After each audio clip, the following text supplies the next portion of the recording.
Muy buenos días, damas y caballeros, y continuamos transmitiendo y originando a través de www.bogotanocturna.com, BNTV Televisión Digital y Corprensa Colombia. Estamos desde la Feria del Libro 2024 en Corferias, Brasil, país invitado de honor. Y en esta oportunidad, en nuestro programa Momento Cultural, llegamos nuevamente con una amiga de la casa, una invitada maravillosa, periodista.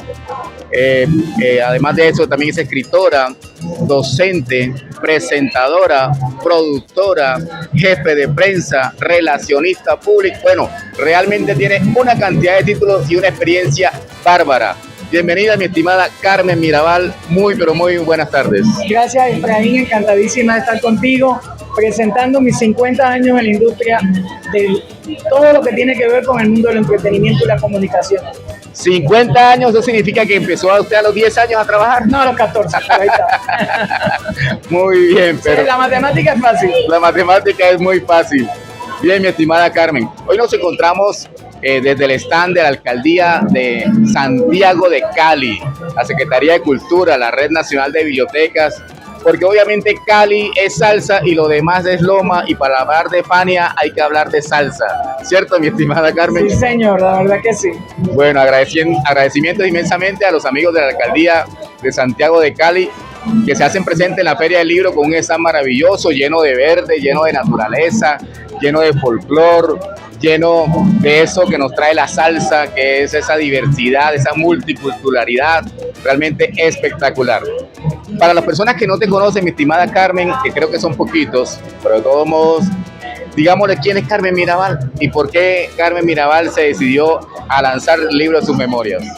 Bueno, primero que nada, yo ya tengo 20 libros publicados, este sería el libro 21. Okay. Decidí publicar mis memorias cuando me quedé aquí varada, cuando cerraron el aeropuerto por la pandemia. Y la verdad que me dio el famoso COVID y la verdad que se sentía bien feíto.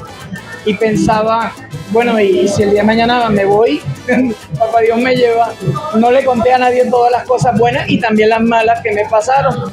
Y a raíz de que me curé, pues inicié inmediatamente a escribir mis memorias, contando desde que yo empecé con los fan clubs de Rafael, de Sandro, cómo llego a la mejor distribuidora de discos que era Light en Puerto Rico, distribuían a Fania, llegué a Fania, estuve con ellos, el tiempo maravilloso que transcurrió allí, compartiendo con todos ellos, en especial con Pacheco, que me enseñó muchas cosas, entre ellas a producir.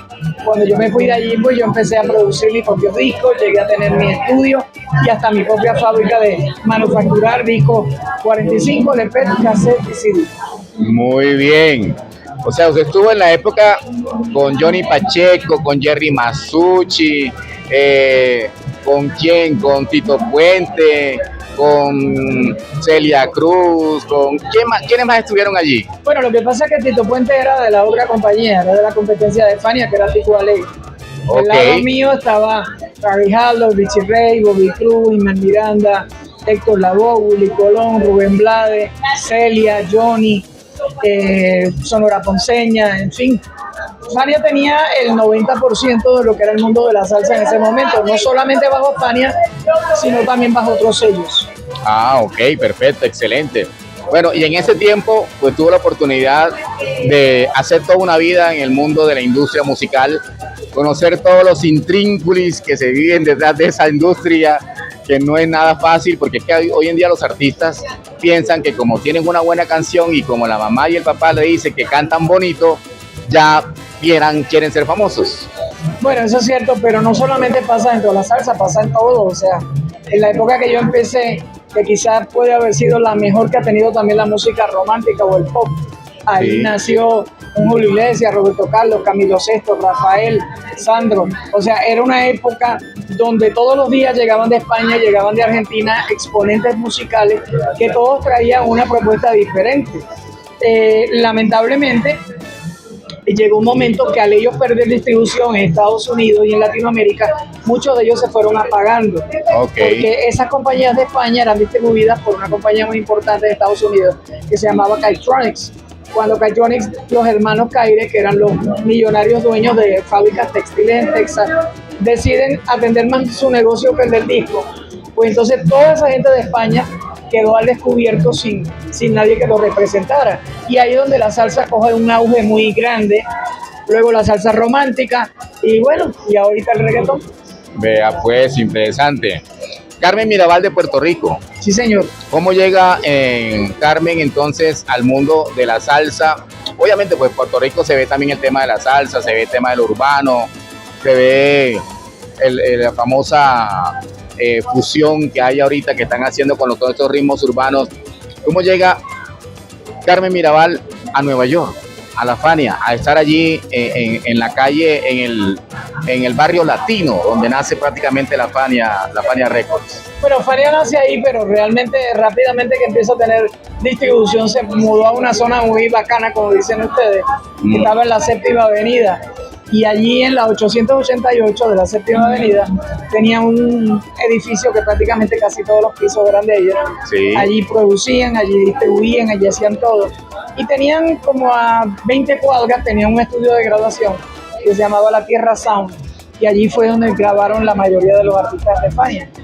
Ok, ¿y cómo llegaste allá?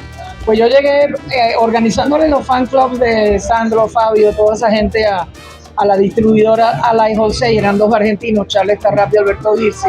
¿Estabas en qué país en ese entonces? ¿En Puerto Rico? Ok. Entonces ellos, yo les daba cobertura también de relaciones públicas y de prensa, y yo hice una compañía con dos amigas mías de la universidad, que ellas eran mayores que yo, pero yo era la jefa. Ok. Entonces se llamaba Le Dossier Press. Entonces, Le Dossier. Le Dossier, sí, Le Dossier Press. Nombre francés. Sí. Y entonces pues nosotros llevábamos los comunicados de prensa de todo el mundo. Entonces Masucci vio esa cobertura que tenían todos los artistas de Charlie y le dijo, bueno, ¿y quién te hace todo eso? Le digo, esta persona. Claro, cuando él me llama a Estados Unidos, yo le digo, mira, yo soy menor de edad, tengo que viajar con mi mamá.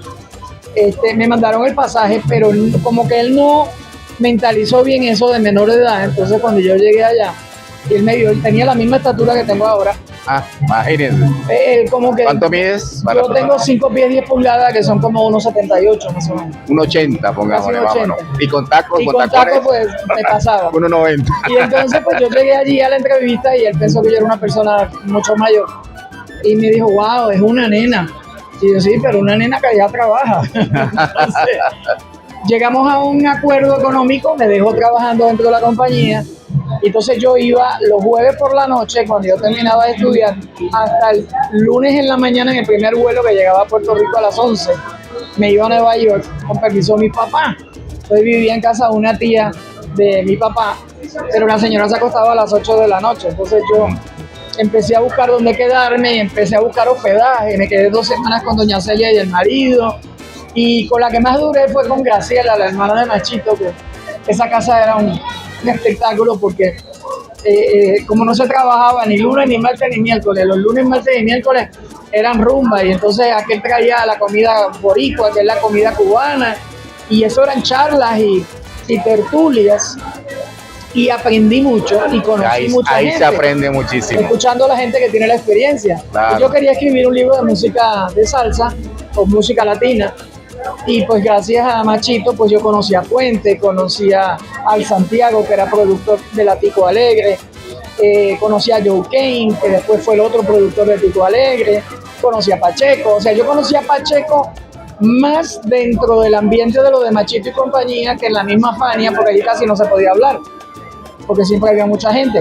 Pero acá, como era un ambiente de tertulia, había el día dominicano que tenía Pacheco y traía su comida dominicana, el día cubano que cocinaba Graciela, y la verdad que nos pasábamos muy bien, y uno escuchando aprende mucho, y sobre todo aprende a escuchar la verdadera historia de quienes la vivieron, porque todo el mundo que está en esta industria habla mucho de Fania, habla mucho de Hollywood Palladium, pero pues nadie tiene la edad para haber estado allí. Entonces Hollywood Palladium, yo misma no tengo edad para haber estado allí, pero escuché a los que estuvieron. Y entonces la sorpresa más grande que me dio Machito un día fue presentarme a Don Tito Rodríguez por teléfono, y yo quedé con Don Tito en verlo en Puerto Rico cuando él llegara, pero lamentablemente falleció, estaba muy enfermo, y la orquesta de él la atendía un cantante que yo le publiqué un libro que se llama Pete Bonet. Murió hace poco, tenía 78 años, y Pete Bonet llenó la orquesta de Tito Rodríguez 3 semanas antes de que lamentablemente él falleciera. Muy bien. Cosa que muy poca gente sabe, se están enterando a través de tu medio. Ok. Estamos contando y develando los secretos de la Fania aquí en la entrevista con Carmen Mirabal en ese libro maravilloso, La Mirabal, Nunca Serás Nadie. No es un spoiler, porque aquí hay, ¿cuántas páginas tiene este libro? 620. 620 páginas, así que solamente le estamos contando un pedacito de lo que usted puede encontrar aquí, contando cosas que nadie sabe de la Fania, solamente La Mirabal.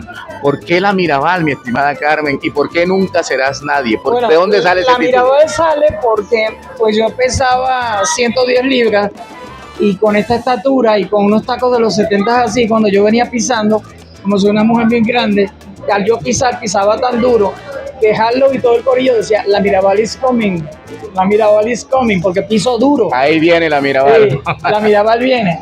Y entonces estaba buscándole un título y realmente, pues como también están las hermanas Mirabal, las parientas, pues Sí. yo no quería que la gente pensara que yo estaba agarrando un pon de ellas, ¿ves? Porque la gente a veces es así. Entonces Ok. le puse La Mirabal porque me define a mí. Ok. ¿Por qué nunca serás nadie? Porque desde chiquita, que tenía 5 años, una monjita me mandó a hacer una Eso flor. está en este libro. Eso está en ese libro. Ok. Una flor a mi criterio, y yo pues a mi criterio hice un tulipán negro y me dio F. Yo fui donde mi papá, le dije a mi papá, esta señora me dio F por un tulipán negro. Y mi papá dijo, yo no tengo la culpa que ella sea bruta. Mi papá se levantó temprano, fue a la librería frente a la universidad de don Norberto González y compró 3 libros del tulipán negro de Alejandro Dumas. Entonces mi Sí. papá vino y pidió una cita con la monja, el párroco, el director, con todo el mundo. Dijo, si ustedes no leen, no es mi culpa, pero ustedes no tienen derecho a ponerle una F a mi hija con 5 años por un tulipán negro. Entonces me revaluaron mi nota y a la monja le supo mal, ¿verdad? De que le hicieran rectificar delante de sus alumnos y que me tuviera que pedir perdón, porque los niños me hacían bullying. Y esa historia no terminó ahí. Me dijo, personas como tú nunca son nadie. Yo tenía 5 años. Imagínese. Cuando tenía 10, pues por algunos yo tenía años adelantadas para ganarme unas amiguitas y me fui a llevar unas juditas que tenían las monjas allí y esa misma monja me soltó los alambres que agarraban las uvas. Sí. Me caí de espalda sobre unas bolsas de basura de hierba que había en esos días y Sí. gracias a Dios si no me hubiera muerto porque me tumbó de un segundo piso. Entonces pues me tuvieron que enyesar esta pierna desde la cadera hasta aquí abajo. Entonces yo me quedé ahí. Mi papá me llevaba las asignaciones, mi papá era supervisor postal y me llevaba todas las revistas que votaba la gente cuando se mudan. Sí. Entonces yo las leía, se me ocurrió hacer una columna, tenía 10 años. Entonces yo la mandaba por correo, mi papá me puso un apartado postal y por años yo estuve escribiendo sin que nadie supiera que era yo. O sea, las cosas salían publicadas pero nadie veía mi cara. Claro. Cuando un día hubo una vacante en un periódico muy importante y me llamaron, fui con mi papá me dio el permiso para trabajar, yo tenía 14 años.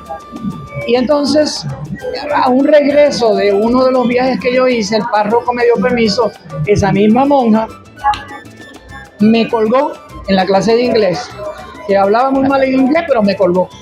Entonces yo no me dejé pisar, iba a cumplir 15 años.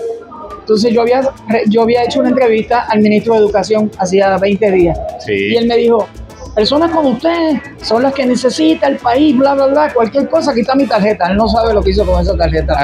A los 20 días yo le estaba diciendo que yo quería irme del colegio, me hizo una carta y en esa época los ministros de Educación eran como los dioses del Olimpo, todo el mundo los amaba. Entonces llegué a la escuela, mi papá me llevó en la mañana, yo pedí mis créditos solita, me agarré el bus, caminé, llevé la carta que me dio el ministro y me pusieron toda la clase de 12 y la que me colgué de 11 por la noche. Sí.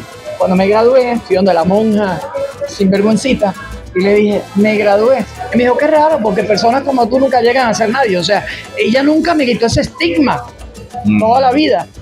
Me pasó cuando me quemaron la fábrica, vino el individuo del seguro, que ellos siempre piensan que tú eres el que quema, Sí. y después de hacer todos los análisis me dice, bueno, cobre el seguro si es que puede, porque estamos en muy mala situación económica, de hecho quebraron. Y me dijo, pero eso le pasa por estar en un negocio de hombres. Entonces, eran limitaciones por aquí, limitaciones por allá. Me quemaron otro negocio en Los Ángeles y el chicano que manejaba el seguro me dijo lo mismo. Me dijo, en inglés me dijo, es que usted está en un negocio de hombres, esto no es un negocio para mujeres. Las mujeres son para lavar, planchar y cocinar, me dijo. Y estábamos en los 90, o sea que te puedes imaginar. Tremendo. Entonces, pues, básicamente ese Nunca Serás Nadie es para ser analizado desde el punto de vista de la resiliencia, del levantamiento, de que no te dejes aplastar, el de que cuando tú tienes la razón la defiendas. Y yo soy una guerrera, o sea, por aquí me cerraban un negocio y por aquí yo abría otro. Por eso había una editorial en línea, porque esta no me la pueden quemar. Bueno, qué bien. Le tengo un datico, mi estimada Carmen. ¿Sabía usted que también hay otro tulipán negro muy famoso? ¿Cuál? Además del de Alejandro Dumas. Dígame cuál. La selección de fútbol de Holanda. De Holanda. La famosa naranja mecánica en los años 70, 80 más o menos. Tenía un jugador de fútbol llamado Ruud Gullit y la gente le decía el tulipán negro. ¿Por qué? Porque pues obviamente Holanda, productora de los tulipanes más hermosos del mundo, y obviamente esa selección ganaba todo, la famosa naranja mecánica, y ahí está el tulipán negro. Así que bueno, también hay otro tulipán negro que me llamó la atención y me puse a pensar cuando comenzó a hablarme del tulipán negro. No, lo que pasa, interesantísimo. Lo que pasa es muchas que cosas que aprende uno, ¿cierto? A los 5 años, usualmente a uno le cuentan los 3 lechoncitos, Caperucita Roja. Sí. Esos son los cuentos que hacen, pero mi papá decía que pues eso pagaba la escuela. Entonces mi papá me leía cosas que él entendía que como ser humano me podían desarrollar. Alejandro Dumas. Claro. Entonces papá me leía Alejandro Dumas. O sea, quiero que tú sepas que yo soy fiel admiradora de Alejandro Dumas. Mi papá me leyó Los Tres Mosqueteros, El Hombre de la Máscara de Hierro. O sea, todos esos cuentos yo me los sabía. Me encantaba esa época de Luis XV. Sí. Y de hecho una vez me dieron un premio como periodista y recuerdo como ahora que había que vestirse de algo importante y yo me vestí de María Antonieta a ir a recibir mi premio. O sea, la influencia que me dio mi papá con todos esos cuentos que me leía, que a la larga para mí eran cuentos, pero cuando voy creciendo me doy cuenta que son novelas, que son unos clásicos de la y que me desarrollaron a aprender a escuchar buenas historias. Excelente, mi estimada Carmen Mirabal. Nunca Serás Nadie, con este libro espectacular. PR de la Fania Records y de muchísimas otras disqueras en la industria de la música, en la industria del espectáculo, del entretenimiento. Escritora, periodista. Y ahorita estabas hablando que te habías hecho una cita con el ministro de Educación de tu país, pero años después fuiste también ministra de Educación de Puerto Rico. Allá no se le llama ministro, se le llama secretario. Bueno, secretario de Educación, correcto. Subsecretaria. ¿Cómo fue ese paso por la docencia, mi estimada Carmen? Pues fue más que nada retante porque la gente que viene del mundo del espectáculo, a veces la gente la mira como si no estudiara lo mismo que estudian los demás. Sí, o sea, como miraron a Rubén Blades cuando llegó en Panamá. Exacto. O sea, estemos bien claros, o sea, él tenía los mismos estudios de Derecho de Harvard que tenía cualquier abogado, pero era Rubén Blades, pues era diferente, ¿no? Claro. Yo estudié lo mismo que estudiaron los demás. Inclusive ahora mismo, en este momento, estoy haciendo unos programas de audio y de cine para una universidad allá que se llama Atlantic University. Excelente. De mucho prestigio. Y el paso por la educación fue bien retante, más que nada porque vienes del mundo del espectáculo o la farándula, como gente le llama peyorativamente. Pero el mundo del entretenimiento es amplio, o sea, yo no solamente estuve con Fania, yo tuve mi propia disquera, yo fui relacionista público, pero yo también tuve mis propios artistas, yo manejé la carrera de Luis Ángel, de Salvador Pineda, de un montón de artistas. Yo también fui productora musical, hice muchos discos, desde bolero, salsa, merengue, balada, y lo último que hice fue regional mexicano y pensaba que no hacía más nada. Y cuando estaba en la universidad, unos nenes reggaetoneros se me acercaron y hice un disco de Navidad que se llamó Tradición y Reggaetón, que era reggaetón en tiempo de Navidad para nosotros. Pues, impresionante. O sea, una carrera de muchos años, y aparte de eso, en el mundo de la educación he logrado hacer programas que te llevan al trabajo, que te llevan a que tú puedas ser tu propio empresario, a que tú puedas desarrollar tu propia empresa, porque hoy en día ya no hay como antes trabajos que son permanentes o que te dan permanencia en ninguna parte. Entonces uno tiene que salir preparado a la calle a que necesariamente nadie te pueda dar empleo. Tienes que prepararte con la mentalidad que a lo mejor tú haces un negocio. Hoy en día con la internet sucede todo eso. Ahora, este no es el único libro que presento, está en sinpapelysintinta.com, está en digital. Como ven, tiene 620 páginas. El papel está muy costoso y hay que cuidar los arbolitos, así que yo prefiero venderlo en digital. Pero sí en papel, estoy vendiendo aquí en la feria de Cial Pigmalión, un mojito a las tres, que es la historia de los años perdidos de Hemingway en La Habana. Se enamora de una chica de Cartagena y tienen una relación, y muchos años después la nieta viene a averiguar si es verdad que es su nieta o no. Ahí se las dejo para que lo busquen. Muy bien. Esa es una historia de amor. Una historia de amor. Qué bonito. En tiempos de guerra que estamos viviendo y en tiempos difíciles, encontrar una historia de amor es difícil. Muy bien, excelente. Estimada Carmen, ¿dónde podemos tener mayor información de la Mirabal, de Carmen Mirabal, redes sociales, teléfonos de contacto? Por ahí te hemos visto en las redes que has recibido cientos de reconocimientos del Congreso de la República, de personalidades, de agremiaciones de periodistas, de agremiaciones de músicos, de todas partes. Y son 50 años, Carmen. Es que no es fácil tener 50 años en la industria y sostenerse en esta industria que es tan competitiva.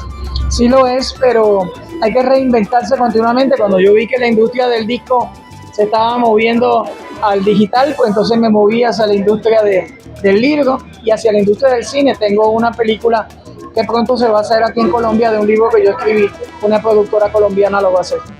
Muy bien. Las redes sociales, ¿dónde podemos conseguir? En todas, menos TikTok, porque en TikTok hay que hablar un minuto y yo hablo mucho. Así que en todas las demás, bajo Carmen Mirabal con B de Bogotá, por favor, y L al final. Porque hay gente que lo escribe con la otra B y no me van a encontrar. Okay. O con R y tampoco me van a encontrar. Vea con B de Bogotá y L al final.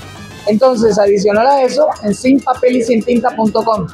Recuerde que si es un libro digital, pues es sin papel y sin tinta. Así que ahí espero que la gente me escriba, y los que quieran someter trabajos para que puedan pasar por nuestra gente que maneja la editorial. Si alguno de ustedes quiere someternos un libro, ya sabe que lo puede hacer a sinpapelysintinta@gmail.com. Bueno, no nos podemos ir sin hacerte una última pregunta muy interesante y muy colombiana. ¿Sí? Estamos en el stand de la Alcaldía de Santiago de Cali. ¿Sí? ¿Qué significa Cali para Carmen Mirabal? Mucho, porque pienso que para una persona como yo, que se crió en el mundo de la salsa, que lo vivió, que lo palpó, que viajó con los muchachos de la Fania, el que aquí se haya preservado en Cali la música nuestra, para mí es muy importante, porque lo han hecho, lo que no ha hecho Nueva York, que fue quien lo inició, nosotros lo continuamos, tampoco lo seguimos, y lo que no ha hecho nadie. O sea, Cali realmente para mí significa el que la salsa no se haya muerto. O sea, Cali ha sido un salvaguarda de la salsa, de ese género musical, ha sido un defensor precisamente de esa herencia y de esa música y esa tradición tan bonita. Eso es correcto. Esta mañana venía en el taxi y estaba escuchando a Bobby Cruz, que dijo que iban a hacer un festival ahora. Sí, tiene un concierto, muy grande, y que él decía, no digan que la salsa se ha muerto, demuestren que no se ha muerto asistiendo a un concierto donde habrán 40 figuras importantes de la salsa, entre ellas yo. Y me hago eco de esas palabras de Bobby, porque si no la apoyamos y si la radio no la apoya, pues seguiremos escuchando reggaetón. Muy bien, señoras y señores, recomendado en Momento Cultural aquí en Corprensa Colombia, la escritora Carmen Mirabal y su libro La Mirabal, Nunca serás nadie.